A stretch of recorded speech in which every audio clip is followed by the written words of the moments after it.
저는 목동중앙지점에서 근무하고 있는 윤보미대리라고 합니다. 일단 너무 바쁜데 영업점에서 그 지점을 떠나게 돼서 직원들한테 굉장히 미안하게 생각하고 있고요. 이해해줘서 정말 감사하고 또 다녀와서 꼭 열심히 이런 디지털 문화를 전파할 수 있는 직원이 되도록 하겠습니다. 조사하는 과정에서 북유럽 역시 스타트업의 허브로 굉장히 보상하고 있다는 점이 매력적으로 느껴졌습니다. 이런 기업 문화도 느끼고 이렇게 스타트업에서 아이디어를 도출하는 과정들을 저희가 참여를 하면서 필요한 아이디어들도 또 얻을 수 있다고 생각이 되어서 이런 신선한 점이 매력으로 느껴져서 생각하게 되었습니다.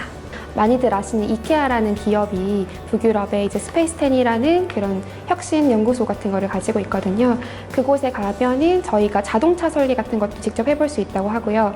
그리고 이제 3D 프린터가 요새 한참 이제 많이 떠오르고 있잖아요. 여러 가지 기술들로 그런 걸로 미트볼 같은 것도 만들어 볼 수 있다고 하더라고요. 그래서 그런 재밌는 프로그램들이 많이 있을 것 같아서 네, 기대가 됩니다.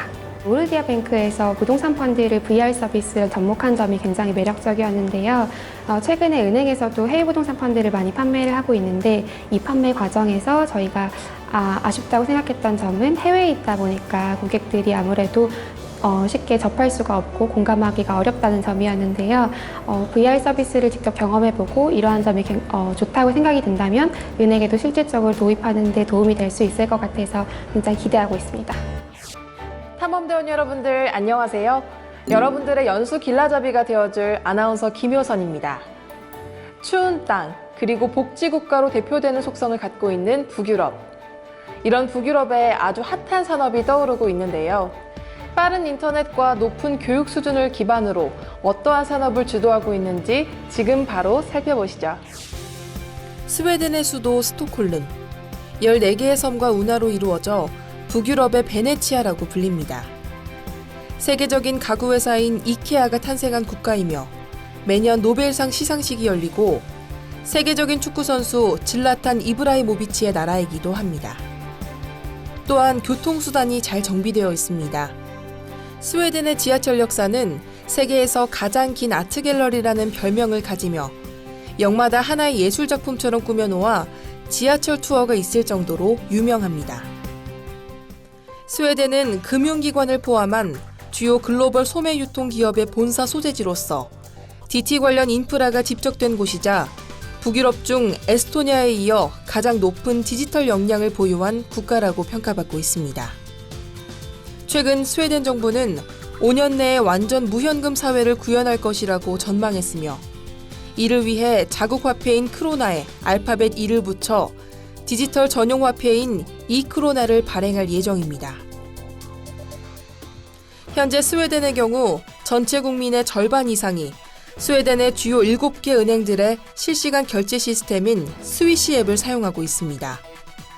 이처럼 디지털 거래가 보편화되어 있기 때문에 스톡홀름에서는 현금이 전혀 없어도 살 수 있는 상태이며 현금이 없으니 돈을 도둑맞거나 횡령당할 위험도 없고 사용도 간단하다고 평가되어집니다. 이러한 스웨덴의 움직임은 인근 국가인 노르웨이와 덴마크에 영향을 줘 북유럽 전체가 디지털 전환을 위한 전진을 하고 있습니다. 네덜란드의 수도 암스테르담. 자유를 상징하는 도시이자 역사와 전통을 간직한 네덜란드 최대 도시. 이민자들의 인구가 상당한 비중을 차지해서 현재 암스테르담은 약 170개가 넘는 다양한 국적의 인구로 전 세계에서 가장 다양성이 높은 도시로 손꼽힙니다. 암스텔강에 두 글 쌓아 건설된 도시이며 암스테르담이라는 지명은 여기서 유래했습니다.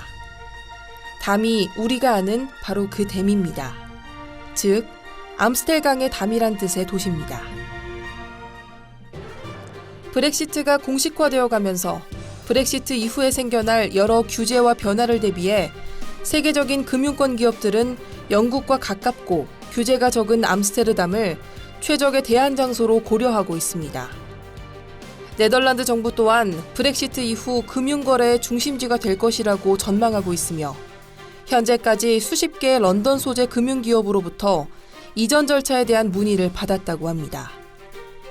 네덜란드 금융감독청은 금융 인프라의 이동이 하나의 혁명이라고 언급하며 기대감을 나타내고 있습니다. 특히 금융권 기관들의 이전은 네덜란드의 적극적인 디지털화 움직임 덕분이라고 할 수 있는데요. 늘어나는 기술 혁신에서 탄생하고 있는 많은 핀테크 기업들의 생태계를 위해 네덜란드 정부의 적극 지원이 뒷받침되고 있으며 네덜란드의 대형 금융기관들 또한 디지털화를 위한 공격적인 움직임을 보이고 있습니다. 네덜란드의 전통적인 금융기관들과 런던에서 넘어온 기업들이 만들 금융 클러스터에서 어떤 미래가 전망될지 기대가 됩니다. 에스토니아의 수도 탈린. 중세 도시의 모습이 가장 잘 보존되어 있다고 평가받는 탈린은 진주라고 불릴 만큼 아름다운 도시로 평가받고 있습니다.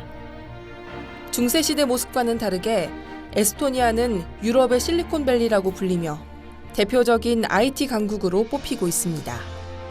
친숙하지는 않지만 전 세계를 주름잡고 있는 스타트업들이 탄생한 아주 작은 나라이기도 합니다. 새로운 시도를 즐기는 에스토니아인들의 실험 정신은 유럽에서 유명하다고 합니다. 세계 최초로 인터넷 접속권을 인권으로 포함시켜 전국을 무료 와이파이 존으로 만들었고 전 세계 어느 국가들보다 먼저 초등학생 코딩 교육을 시작했으며 세계 최초로 선거에 전자투표를 도입한 나라이기도 합니다. 최근 에스토니아가 또다시 위대한 실험을 시작했습니다. 전 세계 유일의 디지털 국가가 되겠다고 선언한 것입니다. 100유로, 우리나라 돈 13만 원만 있으면 이제 누구나 에스토니아의 디지털 시민이 될 수 있습니다. 심사를 거쳐 이 레지던시 카드를 받게 되면 에스토니아의 국민이 누릴 수 있는 거의 모든 디지털 서비스를 똑같이 받을 수 있습니다. 회사 창업, 은행 계좌 개설, 세금 납부 등 디지털 시민이라면 에스토니아에 갈 필요 없이 대한민국에서 모두 누릴 수 있는 서비스입니다. 현재 에스토니아의 디지털 시민권을 부여받은 사람은 135개국 2만 명에 달하고 이들이 세운 회사는 1000곳이 넘습니다. 에스토니아 정부의 목표는 1000만 명의 에스토니아인 만들기라고 하는데요. 이 실험이 성공한다면 에스토니아는 좁은 국경을 넘어 전 세계를 연결하는 거대한 디지털 국가로 도약하게 될 것입니다. 탈린시는 종이를 사용하는 업무가 5%도 되지 않을 정도로 디지털화된 플랫폼을 보유하고 있습니다. 보안이 중요하게 고려될 수밖에 없는데 이를 위해 에스토니아 정부는 마이크로소프트의 클라우드 솔루션을 도입하였습니다. 마이크로소프트는 전 세계의 데이터 센터를 동일하게 신뢰할 수 있는 클라우드 서비스를 제공하고 있기 때문입니다. 사실 과거 2007년 러시아로부터 사이버 공격을 받아 국가가 마비되는 사태가 있었습니다. 그 계기로 북대서양 조약기구 나토 사이버 방어 협력센터를 만들어 수도 탈린에 유치했으며 사이버 건강 관리를 매우 중요하게 생각하고 있습니다. 에스토니아는 디지털 도시답게 다각도로 법 체계를 구축해 나가고 대응 방식도 민첩하게 처리했습니다. 시민들에게 정보가 안전하게 보호되고 관리된다는 것을 인식시켰고 변화하는 시대에 맞춰 빠르게 새로운 상품을 개발해내고 있습니다. 에스토니아는 1991년 구소련에서 독립할 때까지만 해도 대부분 집에 전화기도 없을 만큼 가난했습니다. 하지만 디지털 혁신을 통해 지난 20여 년간 1년간 GDP가 15배나 성장했는데요. 4차 산업혁명 시대, 우리에게 필요한 혁신을 에스토니아 탐험을 통해 배웁니다.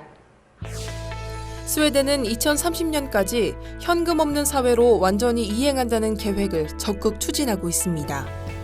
속도 조절이 필요하다는 말이 나올 정도로 빠르게 현금 사용이 줄고 있어 5년 안에 현금 없는 사회가 될 것이라는 전망이 나오고 있습니다. 현재 스웨덴은 약국 등을 제외한 대부분의 가게가 현금을 거부할 수 있습니다. 버스 등 대중교통은 아예 현금을 낼 수 없고 현금을 받지 않는 은행도 크게 늘어나고 있습니다. 지난해 기준으로 1,600여 개의 스웨덴 은행지점 중 900여 개가 현금을 보관하지 않고 있고 현금을 맡기거나 인출할 수도 없습니다. 스웨덴은 현금 없는 사회 정책의 영향으로 시장에서 유통되는 현금이 2009년에 비해 40%가량 줄었습니다. 현재 스웨덴에서는 소액을 주고받을 때 현금 대신 휴대폰 번호 기반의 모바일 결제 앱 스위시를 많이 사용하고 있습니다. 노디어, 한델스방켄, 스웨드방크 등 스웨덴 은행이 공동 개발해 2012년부터 서비스하기 시작한 스위시는 스웨덴 전체 인구의 절반 이상이 사용하고 있습니다. 현지 교민에 따르면 친구들과 돈을 주고받을 때는 물론 노숙자도 스위시로 돈을 구걸하는 정도이며 심지어 교회 헌금도 스위시로 낸다고 합니다. 이렇듯 스위시는 스웨덴 사람들 삶의 일부가 되어가고 있으며 스위시의 영역 또한 금융에서 생활로 스웨덴에서 인근 국가로 점점 더 넓혀질 것으로 예상됩니다. 현금 없는 사회 전반에 영향을 미치며 사람들의 생활 또한 변화시키고 있는 어플리케이션 스위시. 스웨덴의 현금 없는 사회에 대한 청사진을 스위시 탐험을 통해 미리 만나볼 수 있을 것 같습니다. 저렴하면서도 심플한 디자인의 조립식 가구로 세계 최대 가구 회사로 성장한 이케아. 유독 테크놀로지와의 결합에는 약했는데 네덜란드로 본사를 옮긴 뒤 최근 이케아가 본격적으로 스마트홈 대열에 합류했습니다. 이케아는 과연 어떤 식으로 저렴함과 심플함에 스마트함을 결합하려는지 탐험해 봅니다.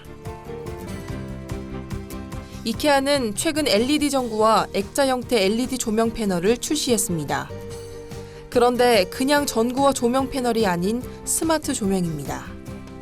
천장이나 벽 등에 전구를 끼우는 것까진 똑같지만 조명 기구에 추가로 인터넷을 연결해주는 장치인 게이트웨이를 설치합니다. 그 후 이케아 앱을 다운받으면 스마트폰으로 원격 조정이 가능합니다. 조명의 색상과 밝기를 조절할 수 있을 뿐만 아니라 모든 조명을 맞춤형으로 설정할 수 있습니다. 예를 들어 서재는 가장 밝은 백색 조명으로, 거실은 부드러운 노란색 조명으로 설정하는 등 최대 10개까지 제어할 수 있습니다. 스마트폰 제어와 별개로 이케아는 모션 센서 리모컨도 선보였습니다. 납작한 바퀴 형태의 모션 센서 리모컨에는 버튼이 없습니다. 손에 쥐고 돌리면 밝기가 조절됩니다. 이러한 기능과 함께 이케아의 스마트 조명이 뜨거운 관심을 받는 이유 중 또 하나는 저렴함과 심플함에 대한 기조를 잃지 않았기 때문입니다.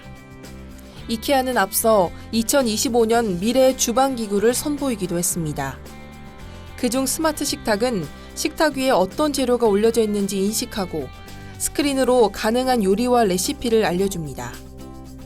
재료 무게 또한 알아서 달아줍니다. 테이블 아래에 코일이 내장돼 있어 조리대로 옮기지 않아도 바로 요리를 할 수 있습니다. 이케아는 테크놀로지를 가구에 장착해 스마트하게 만들더라도 이런 원칙만큼은 꼭 지킨다고 합니다.